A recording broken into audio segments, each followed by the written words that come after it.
All right, we got Dan McCarney with us after the final big scrimmage of fall practice. So how did it go? Best part about it, we got 120-some plays and no major injuries. I thudded my starters today, ones against ones. We just went thud, which I've only done about 2 times in my career as a head coach. But it's about trust that I know those guys will still come and really work today and compete like they have all of camp the last 2 weeks, and they did that again today. We scrimmaged 2s and 3s live, some invaluable tape that we got to go watch right now.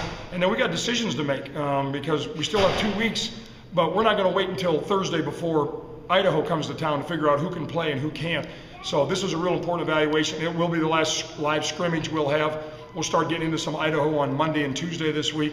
But again, the same thing showed up again today. Competitiveness, toughness, pride, working like crazy, more depth, more guys that I think that we can play on August 31st, and yet too many penalties again today. Not as many as last week, but still too many.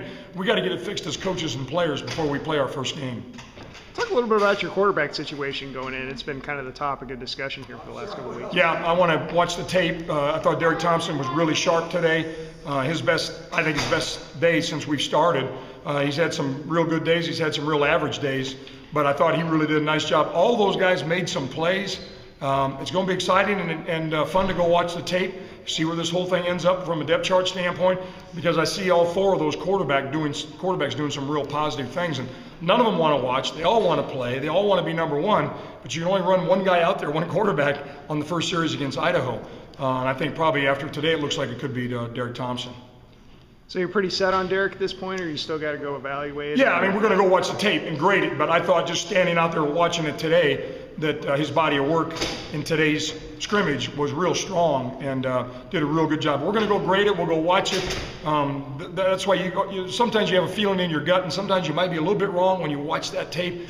Many times it's not quite as good as you think it might be. Sometimes it's not quite as bad as you think it might be. But I really like the way this team came to work today. Play more than one, you think, or you going to settle on one and go with it? Yeah, I'd like to have a starter, but I could see us definitely playing 2 or 3 quarterbacks. Now, is that depending on the score, depending on injuries, depending on who's moving the chains? Now, I don't want to get in a situation where a bad throw is made and next thing you know, a guy feels like he's getting jerked out of a game. But the good news is the competition and the performance of all 4 of those quarterbacks have gotten better the last week.